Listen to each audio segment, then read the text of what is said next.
Good morning everyone. Yes, now again I am here for to you. कैसे हैं आप लोग? बहुत अच्छे हैं। अच्छा लगा ये जानकर कि आप लोग घर पे हैं, स्वस्थ हैं और अपनी ऑनलाइन क्लासेस को एंजॉय कर रहे हैं। तो now my students, we are started our new chapter. Okay, हमारा नया पाठ हमने कौन सा आरंभ किया था? Fancy grammar book second sem से हम लोगों ने उपसर्ग और प्रत्यय वाला पाठ पढ़ा था। हमने आपको एक छोटा सा उसमें ये भी समझाया था कि उपसर्ग और प्रत्यय किसे कहते हैं।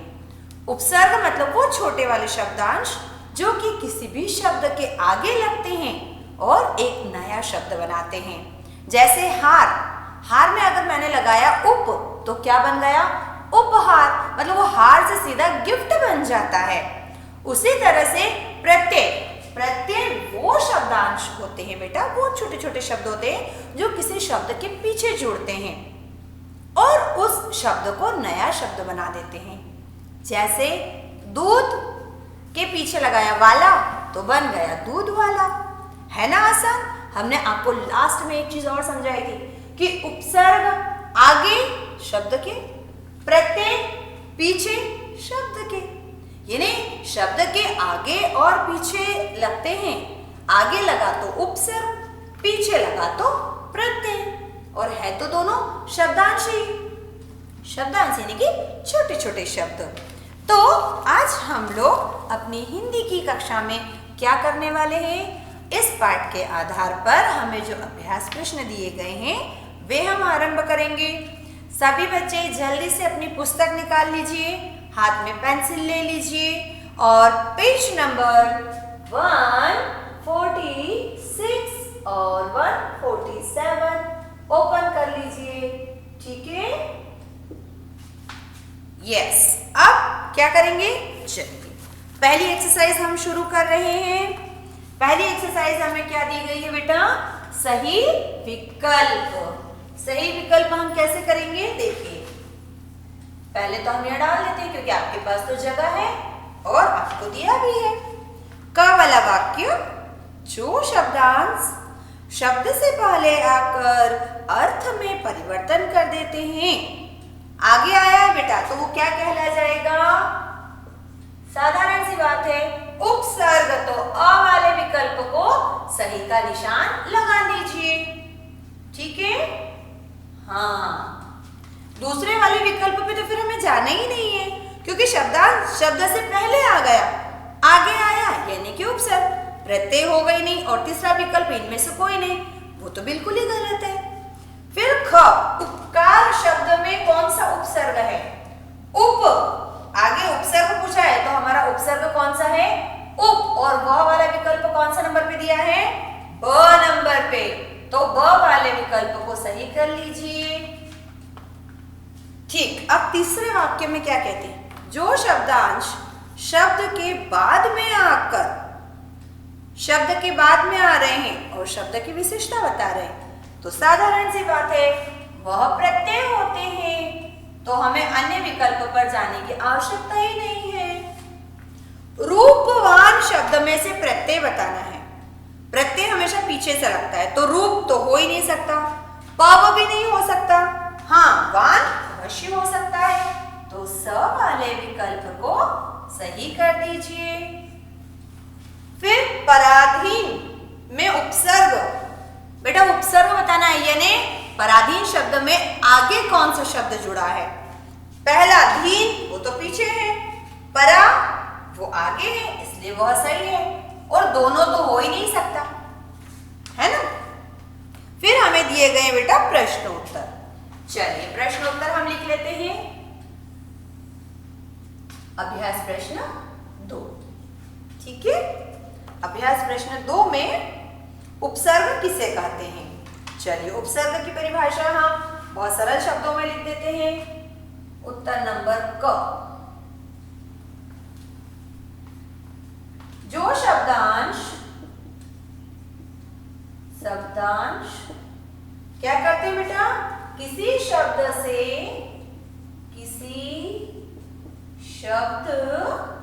से पहले आकर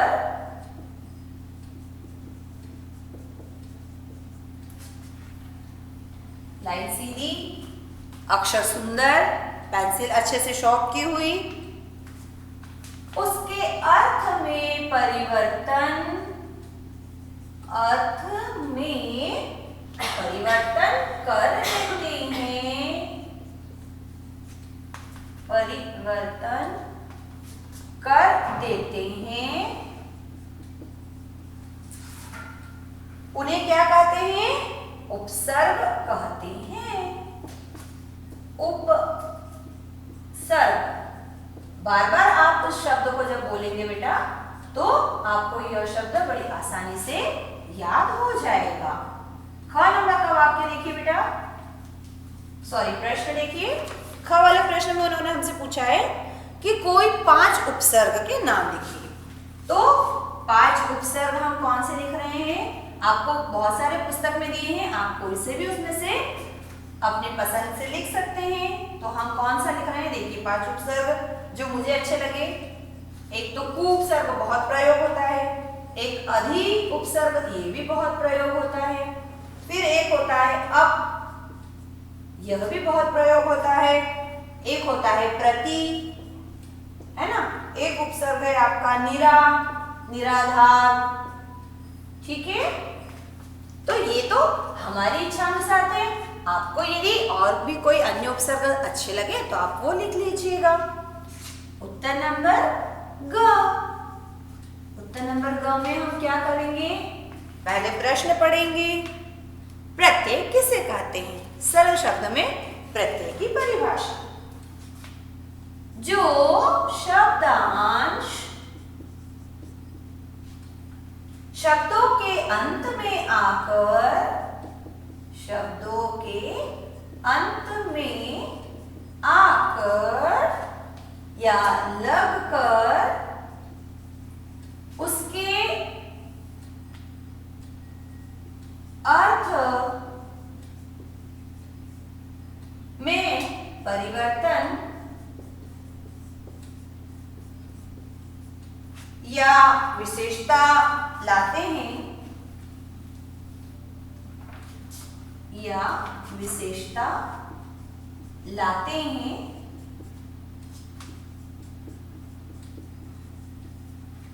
उन्हें प्रत्यय कहते हैं। उन्हें प्रत्यय कहते हैं। जैसे सुंदर में ता जुड़ गया तो सुंदरता हो गया। अंतिम प्रश्न उत्तर नंबर घ में उन्होंने हमें क्या कहा है कि उपसर्ग और प्रत्यय में अंतर बताइए। मुख्य अंतर हम बता देते हैं, हमने आपको पहले भी समझाया है। उपसर्ग प्रत्यय में, उपसर्ग तथा प्रत्यय में मुख्य अंतर, मुख्य मतलब में अंतर है। क्या अंतर है? कि उपसर्ग, देखिए शब्द से पहले लगकर, है ना, शब्द से पहले लगकर, किंतु प्रत्यय, किंतु प्रत्यय शब्द के कहाँ लगते हैं? अंत में, अंत में लगकर उनके अर्थ में परिवर्तन कर देते हैं, है ना, उनके अर्थ में परिवर्तन कर देते हैं। दोनों का काम यही है, शब्दों के अर्थ और रूप में परिवर्तन करना। लेकिन एक अंतर क्या है? उपसर्ग पहले लगते हैं, प्रत्यय अंत में लगते हैं। ओके, चलिए इसके बाद में हमारा अगला अभ्यास प्रश्न नंबर 3। रिक्त स्थान लिखना है हमें।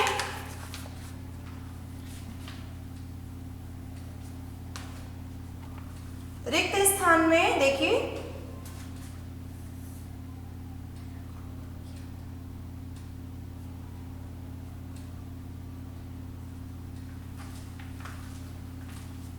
अभ्यास प्रश्न 3।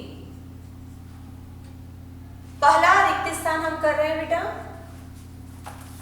पोलियो रिक्त स्थान पर सरकार द्वारा अनेक योजनाएं चलाई गई हैं।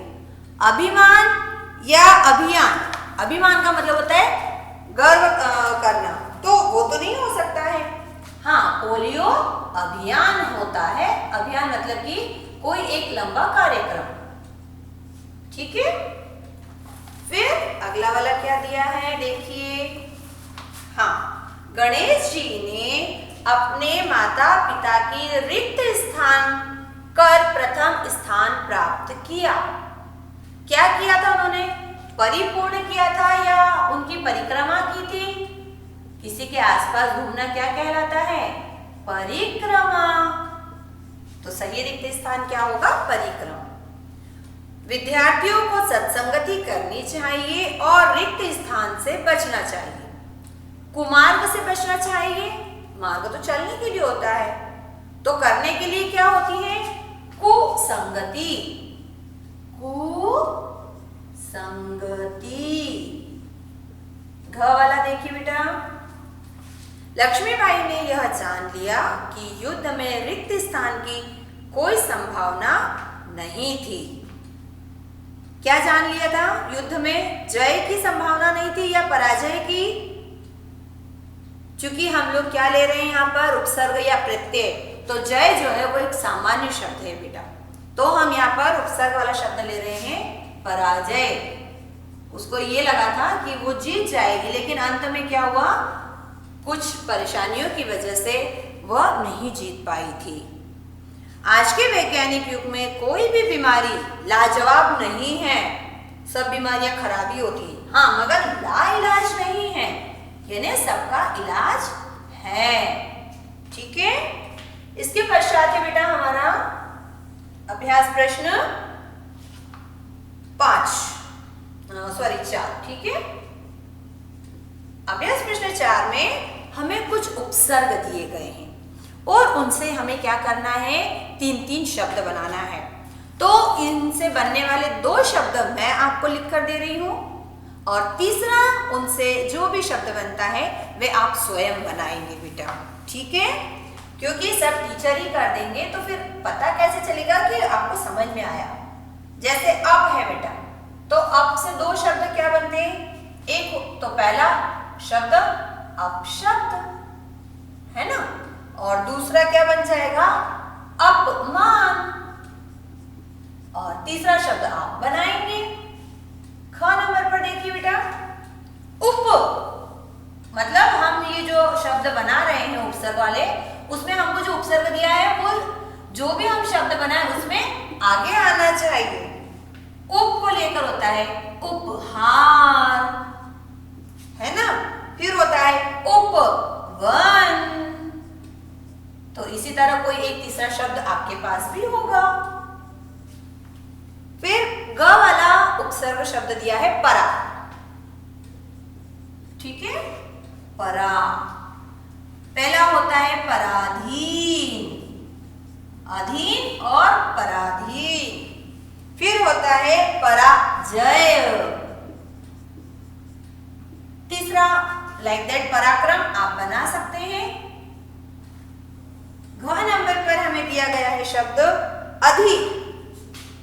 अधि मतलब बड़ा। अधि को लेकर हम क्या बनाएंगे? पहला होता है अधिकारी। एक शब्द होता है अधिवक्ता। और इसी प्रकार तीसरा शब्द आप पुस्तक से, गूगल से, अपने मस्तिष्क के, अपने ज्ञान के आधार पर कोई सा भी ढूंढकर सोचकर लिखिएगा। ठीक है, बहुत छोटा सा वर्क दे रहे हैं हम आपको। ग अंग पर दिया है बेटा निरा, है ना। निरा को लेकर जैसे होता है निराश्रित, जिसका कोई नहीं होता है वो निराश्रित होता है बेटा। एक होता है निरापद, तीसरा रिक्त स्थान आपके लिए छोड़ रहे हैं हम। ठीक है, अब है हमारे पास अभ्यास प्रश्न 5। अभ्यास प्रश्न 5 में हमें क्या करना है, देखिए। अभ्यास प्रश्न 5 में हमें एक तो प्रयुक्त प्रत्यय शब्द को छांटना है और वो कौन से टाइप का प्रत्यय है वो भी बताना है बेटा। अभ्यास प्रश्न नंबर 5। अब 5 में हम क्या कर रहे हैं वो देखिए। पहला क, सभी को दिखाई दे रहा है? हाँ। क में शब्द हमारे पास है कृपालु। क्या है? कृपालु। और इसमें प्रत्यय क्या निकलेगा बेटा? लू, है ना, ये वाला अंतिम वाला। फिर ख वाले में देखिए बेटा, सांप एक विषैला जानवर है। तो सांप तो संज्ञा है, जानवर भी संज्ञा है। विष धन एला, तो पहले शब्द हमने निकाला विषैला, इसमें प्रत्यय है एला। ठीक है, फिर ग वाला देखिए, कविता की लिखावट सुंदर है। कविता एक लड़की का नाम है, सुंदर विशेषण है, तो लिखावट जो है वो क्या है? हमारा शब्द है। और इसमें से हम अब प्रत्यय निकालेंगे तो क्या निकलेगा? Out, out. ठीक है, फिर घ वाला देखिए बेटा, कुम्हार घड़े बनाता है ना। घड़े एक वस्तु है, बनाना क्रिया है, तो कुम्हार में क्या निकल आएगा? कुम धन आर, तो इसमें निकलेगा आर प्रत्यय बेटा। फिर अंक वाला है, अंक वाले वाक्य में देखिए बेटा, हर्ष एक झगड़ालू बच्चा है। बच्चा तो संज्ञा है, हर्ष उसका नाम है। झगड़ालू झगड़ालू, तो प्रत्यय क्या निकला इसमें? लू।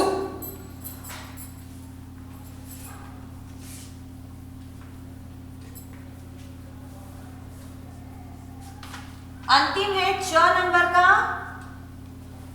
गुरमीत की पगड़ी अच्छी है।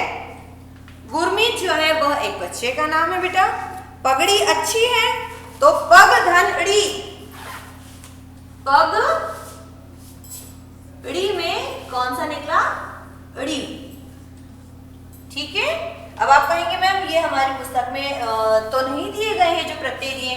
बेटा हमने पहले कहा था कि हिंदी भाषा में बहुत सारे प्रत्यय हैं। ठीक है, उसके पश्चात है हमें 3 शब्द बनाने हैं प्रत्यय को प्रयोग करके। जैसे अभी हमने उपसर्ग को प्रयोग करके जो उपसर्ग दिए गए थे उनसे शब्द बनाए थे, अब हम प्रत्यय शब्द जो दिए गए हैं उनको प्रयोग करके 2-2 से 3 शब्द बनाएंगे। इसमें भी बहुत सरल सी बात है, 2 शब्द हम आपको बनाकर दे रहे हैं और तीसरे जो शब्द हैं वे आप स्वयं बनाने की कोशिश करेंगे। ठीक है, चलिए तो अभ्यास प्रश्न 6 या 6 नंबर पर आते हैं हम। पहला है बेटा आवट। आवट, अब याद रखना बेटा ये शब्द में पीछे की तरफ आने चाहिए प्रत्यय हैं, जैसे मिलावट, सजावट। ठीक है, उसी तरह से आप लिखावट हमने अभी लिखा था। फिर ख नंबर पर देखिए, इला, है ना, थोड़ा सा अजीब प्रत्यय, लेकिन ये भी तो शब्द में होता है। जैसे रंग, इला तो रंगीला, सजा, इला तो सजीला, जहर, इला जहरीला हो जाता है। फिर दिया है गर, है ना, कौन सा गर? एक होता है जादूगर, एक होता है बाजीगर। ठीक है, ध्यान से लिखिए सभी बच्चे।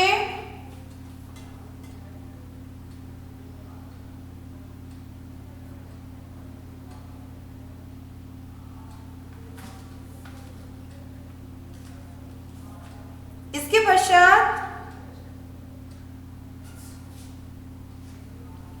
एक मिनट रुकिए बेटा, एक छोटी सी सुधार है, क्योंकि यहाँ पर हमें दिया है तो यहाँ पर हमारा प्रत्यय हो जाता है आना। यह भी एक प्रत्यय ही है बेटा, ठीक है। फिर है आई, आ ई। तो जैसे मीठा में तो मिठाई, लिखा में तो लिखाई, बुरे में होती है बुराई, है ना। बुरे में क्या होती है? बुराई। अंग वाले वाक्य में देखिए वाला प्रत्यय दिया है। क्या दिया है हमें? वाला। हमने पहले समझाया था, जैसे गाड़ी चलाने वाला तो क्या हो जाता है? गाड़ी वाला। सब्जी बेचने वाला सब्जी वाला, मिठाई बनाने वाला मिठाई वाला हो जाता है, ठीक है। तो यहाँ पर तीसरे जो शब्द के स्थान बचे हैं, इन स्थानों पर आप स्वयं अपने शब्द लिखेंगे। सभी बच्चे ध्यान से एक बार लिख लीजिए।